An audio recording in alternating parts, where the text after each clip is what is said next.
Hello bachcho, let's read the question. Between 1880 that is 1880 and 1920, forest cover in the Indian subcontinent declined by 9.7 million hectares from 108.6 million hectares to 98.9 million hectares.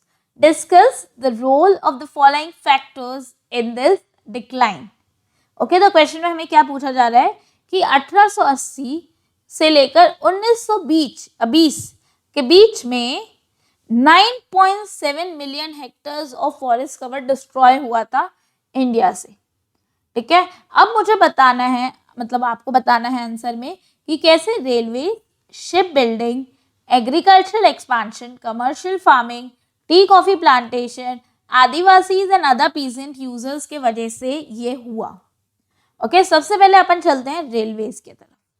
ठीक है, अब India में during the British period railways का expansion होने लगा था। ठीक है, और रेलवेज की जो पटरी डलती थी, ठीक है, वो ट्रैक्स जो डाले जाते थे उनको साथ में रखने के लिए लकड़ी के स्लीपर्स चाहिए रहते थे। ठीक है, तो अब बहुत सारी ट्रीज काटे गई to build these slippers.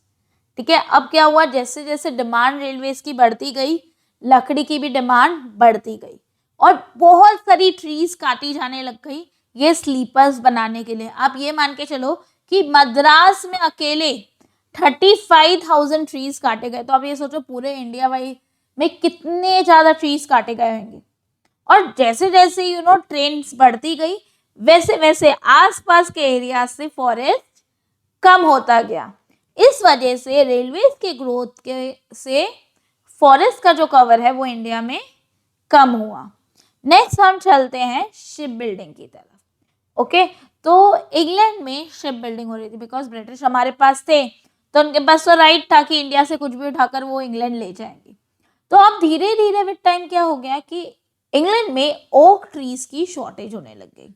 Basically oak trees किस लिए काम आती थी, ओक की जो लकड़ी होती थी वो बहुत मजबूत होती थी, बहुत स्ट्रॉन्ग होती थी। ठीक है, और वो शिप बिल्डिंग के काम आती थी by the royal navy. But क्या हुआ कि बिकॉज ट्रीज की शॉर्टेज होने लग गई तो इनके पास टिम्बर की भी शॉर्टेज होने लग गई। तो बोले कि चलो अब हम चलते हैं इंडिया और वहां से फॉरेस्ट रिसोर्सेज लेते हैं। ठीक है, अब हमारे पास जो ट्रीज थे वो बहुत स्ट्रॉन्ग थे और वो जो लकड़ी थी, वो जो टिम्बर था, वो रॉयल नेवी के लिए बहुत इंपॉर्टेंट था और बहुत यूजफुल था। इसीलिए हमारे यहाँ बहुत सारे ट्रीज को काटे जाने लग गया और उनको एक्सपोर्ट कर दिया गया टू इंग्लैंड। अब बिकॉज जब हम इतने सारे ट्रीज, बड़े बड़े ट्रीज काट रहे हैं और उसको एक्सपोर्ट कर रहे हैं तो ट्रीज की तो शॉर्टेज होएगी।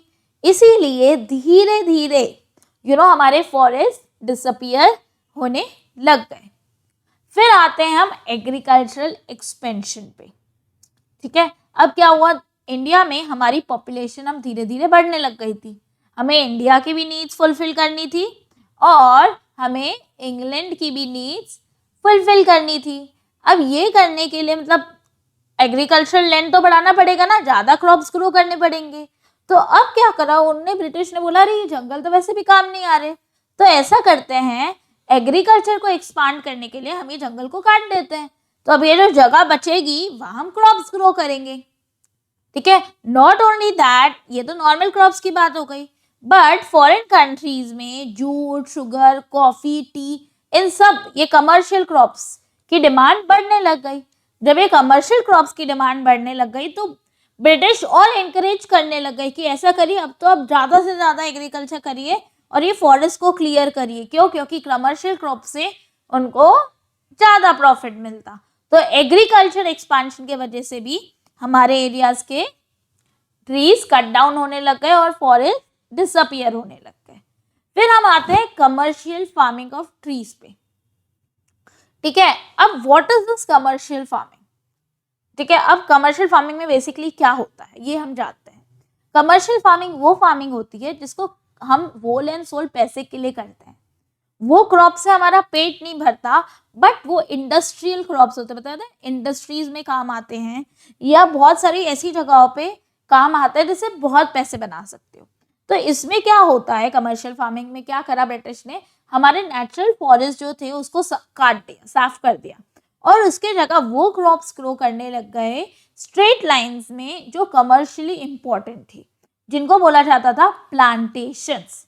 ठीक है, अब to promote this commercial farming plants trees तो बहुत जल्दी जल्दी कटने लग गए, बट उसके साथ साथ बहुत सारे स्पीशीज भी गायब होने लग गए और हमारा फॉरेस्ट कवर भी कम होने लग गया। मतलब एग्रीकल्चरली तो हम ग्रो हो रहे थे, हम फार्मिंग भी कर रहे थे, हम कमर्शियल फार्मिंग में भी आगे बढ़ गए थे, हम प्लांटेशन एग्रीकल्चर कर रहे थे, but at the cost of a forest, at the cost of the variety of species that we have. Now, with this plantation, a special type of plantation was specifically done of tea, coffee and rubber. ठीक है, तो अब Europe की needs बढ़ रही थी T, coffee, rubber की, तो अब ब्रिटिश को तो जब भी फॉरेन की नीड्स फुलफिल करनी है तो वो इंडिया पे काम करने लग जाते हैं। यस और नो, उन्होंने इंडिया पे काम करा, तो इंडिया में उन्होंने क्या बोला कि भाई आपको जो ग्रो करना है करो, मगर आपको टी, कॉफी, रबर भी ग्रो करनी पड़ेगी, क्योंकि यूरोपियन मार्केट में इसकी डिमांड बढ़ रही है, जिसके वजह से उन्होंने क्या करा, बहुत सारे ट्रीज कट डाउन कर दिए। ठीक है, और वो एरिया को एनक्लोज कर दिया, एक एक फोर्ट टाइप बना दिया कि इसके अंदर कोई घुस नहीं सकता। जो प्लांटेशन ओनर्स हैं उनको मैं सस्ते रेट्स में ये जमीन दूंगा जो मेरे लिए टी, कॉफी, रबर ग्रो करेंगे, और मैं इसको बेच के बहुत सारे प्रॉफिट्स कमाऊंगा। तो for the British to earn profits and fulfil the demands of the European market of tea, coffee and rubber, a lot of trees in India were cut down for plantation agriculture. So I hope you have understood कि कैसे big four plantation for agriculture, how impactful it became on our forest cover. And then we have Adivasis and the other peasants, farmers. ठीक है, basically ये आदिवासीज और ये peasants क्यों इनको blame किया गया कि आपके वजह से फॉरेस्ट कवर कम। तो बेसिकली कुछ आदिवासीज जो है या कुछ पीजेंट्स की कम्युनिटीज ऐसी थी जो शिफ्टिंग कल्टीवेशन प्रैक्टिस करते थे।